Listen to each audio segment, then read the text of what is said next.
so while lava is the thing most people think about as coming out of volcanoes, I said there's other things that volcanoes emit, and it's going to be gases, right? I just spent some time talking about how these gases come out of solution. And when we look at volcanoes, there's three really important volcanic gases, and then there's a whole bunch of other ones, but they're quite minor. The most abundant gas emitted by volcanoes is water vapor, basically steam. But then we also have carbon dioxide and sulfur dioxide. And these can be important as well, not just because the gases are the energy that drives the volcanic eruption, but they can be hazardous. For instance, carbon dioxide, of course, is a greenhouse gas, but it also can cause deaths in some cases because carbon dioxide tends to accumulate in valleys and lower areas, and it can push the oxygen out of those areas. And it can end up asphyxiating people if they are in those lower areas. Sulfur dioxide also can change the climate. If it gets into the stratosphere, one of the a little bit higher in the atmosphere above where weather occurs, it'll form an aerosol which blocks incoming sunlight and can help cool the climate for a while after a large volcanic eruption. In addition, sulfur dioxide can cause acid rain. So in addition to gases being the energy that drives a volcanic eruption, these things can also have detrimental effects on people. Now this is a fumarole, and a fumarole is where a volcano is breathing. It's where the gases are coming out of that volcano. Don't stick your hand in there, it's really hot. Here we can see there's a lot of sulfur coming out, and that's the yellow that's being formed there. All right, but let's then get to a really exciting part of volcanic eruptions. What happens when it's not going to be just lava coming to the surface and flowing over the surface, and it's not just gases coming out? What happens when we get an explosive volcanic eruption? Well, that's when we're going to get those pyroclastics forming, right? We talked about them in igneous rock lecture. Pyro means fire, clastos means broken. It's when we have this like explosion of material coming out of the volcano. And that's what we see right here. Again, this is at Eyjafjallajökull. We see this dark cloud of material erupting out of there. That's some of the pyroclastics. This lightning that you see there, yes, that's real. When you have a lot of particulate matter in the atmosphere, all these little particles can rub against each other, create static electricity. Lightning is simply a discharge of that static electricity. So let's take a look at these pyroclastics. Like I said, they are going to be material explosively ejected from a vent. And we have different compositions of this. We have, it might be some volcanic glass, material that's cooled really quickly. Could be lithics. Lithics are pieces of solid rock that just get caught up in the volcanic eruption and blasted out of the volcano. And then we also have crystals, right? That magma was cooling underground for a little while. Some of the minerals with lower melting temperatures might have formed little crystals. And those will get caught up in the volcanic eruption as well. Now, how do we classify our pyroclastics? We look at their size.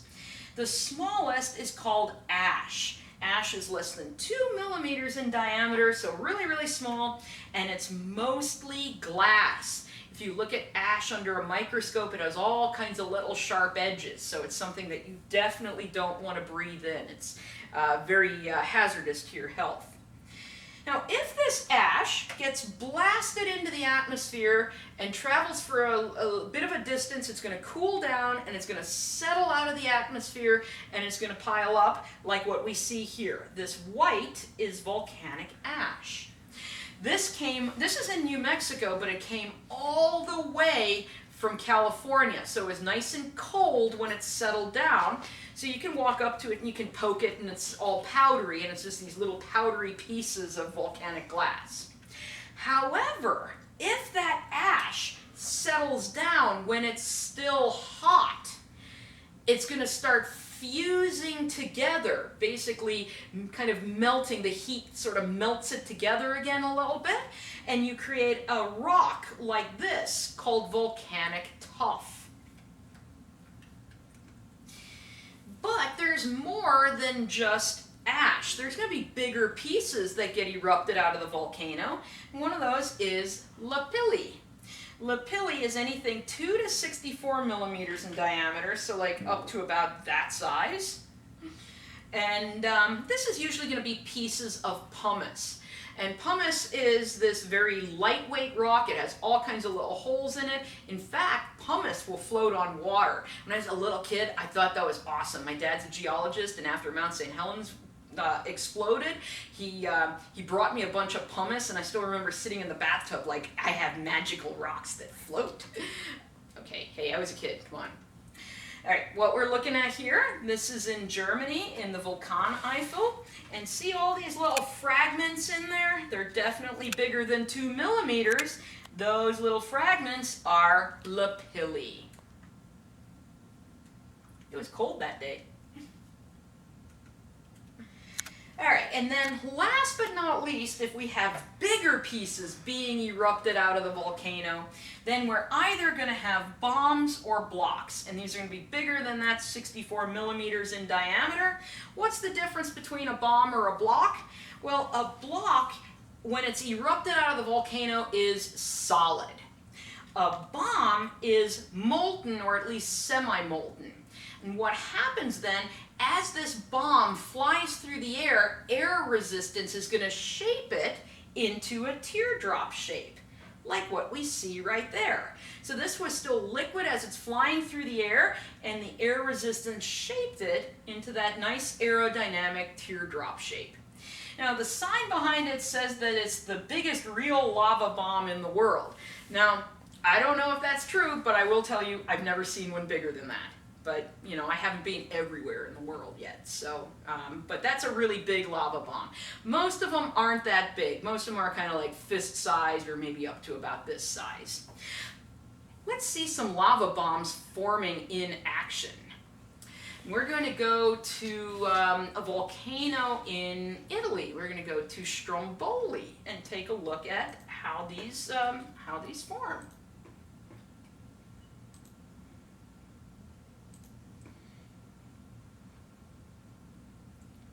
So here we have the volcano, and notice this lava is being ejected, it's being thrown out of the volcano, and it's still liquid. And so as those little pieces are flying through the air, they're going to get shaped by air resistance into those nice, oh, look at that, those nice lava bombs like what you were looking at. That's pretty cool, isn't it? Again, I could watch this stuff all day. All right, so let's go back then to volcanoes and different kinds that we can see. Or, apparently, a video game. I don't know, looked sort of Viking.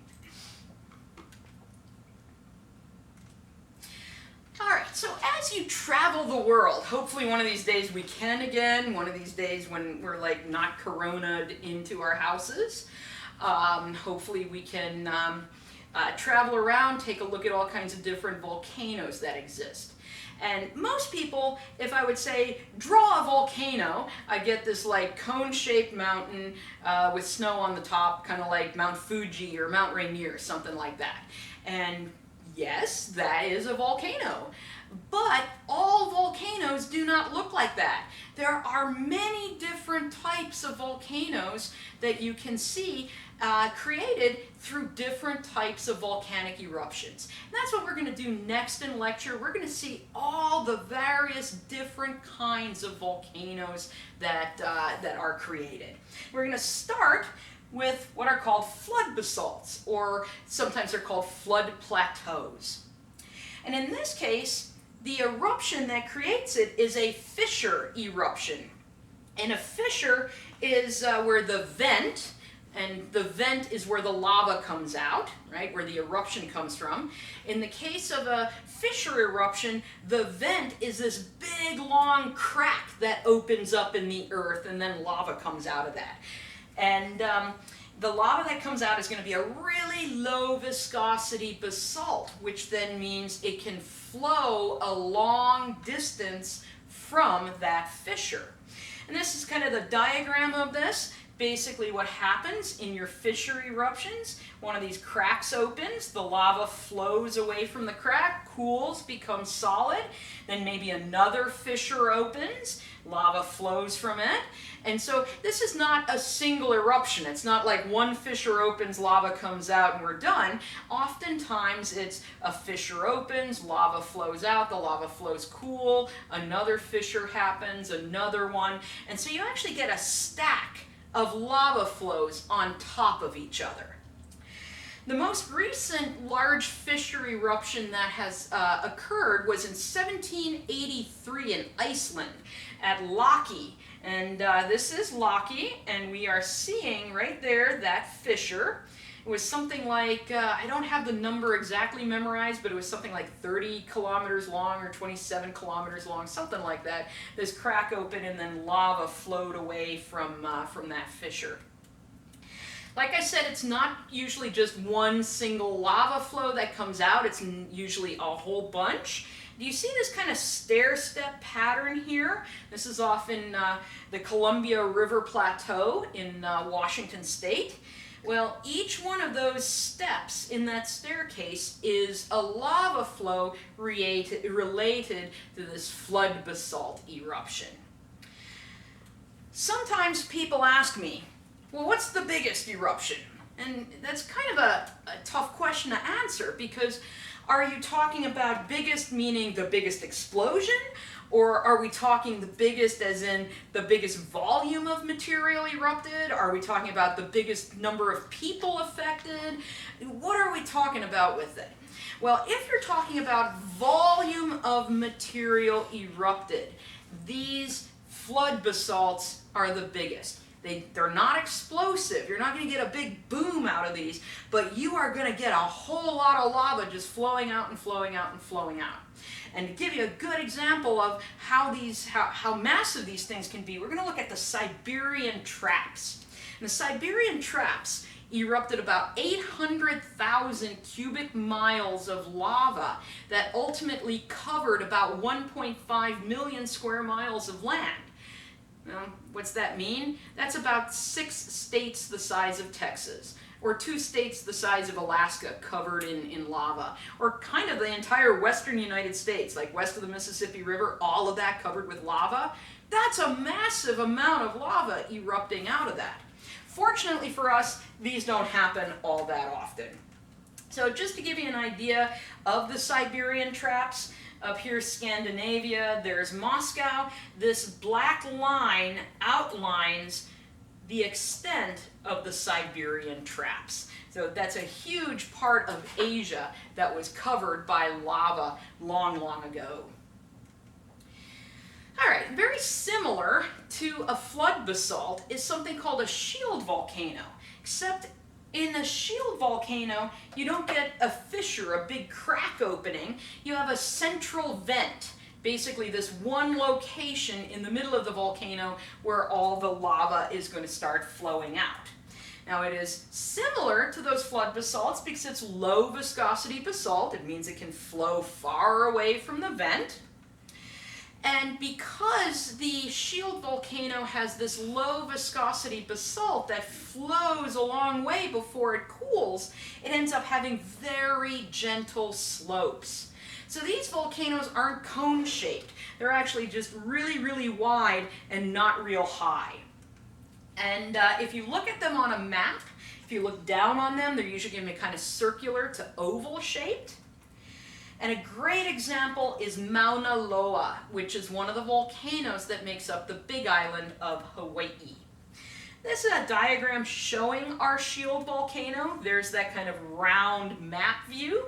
And then if we looked at a cross section, and it's not real high compared to how wide it is. And there's that central vent where the lava flows up, and it basically flows in all directions away from that central vent. And here's our real life shield volcano. That is Mauna Loa in the distance there. Notice how wide it is. Notice those really gentle slopes, but it's not real high compared to how wide it is. And it's actually over 14,000 feet high. It's hard to believe that when you look at that, but because of those gentle slopes, but it's about over 14,000 feet high. All right, so far we've only looked at lava flows. We haven't talked about any kind of even mildly explosive eruption. Well, now we're going to finally get into a little bit more explosion. And we're going to look at a cinder cone. Now, a cinder cone involves gas-rich basalt or andesite. So now we're getting into a basalt that has a little more gas, so it has a little more energy for the eruption, or andesite, which is a little bit more viscous, which again is going to trap some more of those gases and have a little more oomph, a little more energy to that eruption. And cinder cones are usually relatively small. From base to top, they're usually not more than about 1,000 feet high. I'm sure if you want to, you can find some that are bigger than that, but I'm telling you, usually, right, on average. Now, so these do sometimes have associated lava flows with them, and this often happens in the late stages of the eruption. After all the gases have kind of done their thing, creating these little explosions, the last little bit of lava comes out lower energy as a lava flow. The neat part about cinder cones is, unlike the other volcanoes we talk about in this class, these guys have a single eruptive event that can last weeks to years. Most of these volcanoes will be active for a while, and then they'll be what's called dormant for a while. They'll go to sleep. And it doesn't mean they're extinct, never going to erupt again. They're just kind of sleeping, and it could be, a couple decades, it could be a couple centuries, and then they'll wake up again, have a bunch of eruptions, they'll go back to sleep, and that can last hundreds of thousands of years. Cinder cones aren't like that. They're going to wake up, they're going to have their eruption, and then once they're done with that, they will never erupt again. That sounds kind of good, but they do form in groups. So if you are in an area where there's some cinder cones, there is the possibility of more of them forming. Now, a great example of a cinder cone is Paricutin in Mexico. It began erupting sometime in the 40s, like 47 or 49, something like that. And it erupted for like 7 or 9 years, and then it stopped.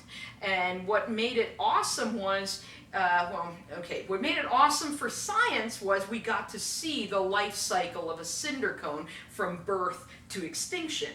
What wasn't awesome about it is it erupted in some poor guy's cornfield and then grew and buried a village under cinders and lava, and that wasn't cool.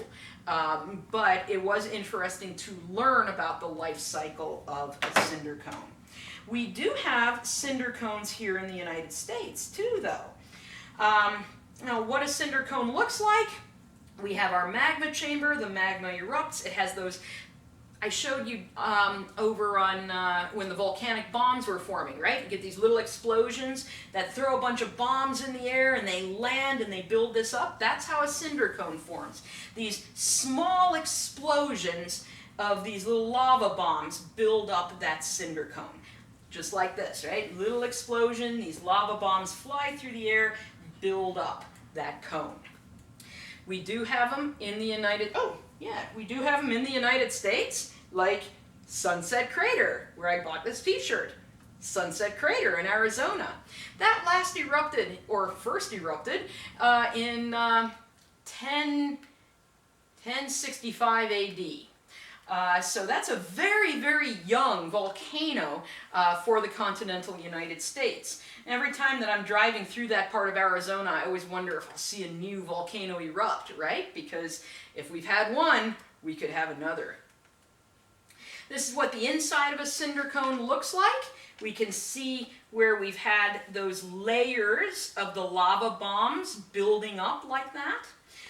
They're actually digging into this cinder cone, and why would they be doing that? When we're talking about these cinders or lava bombs, if you work in your garden and you buy the red and black lava rock, that's actually part of the cinder cone. Those are the little bombs you see flying out of the volcano.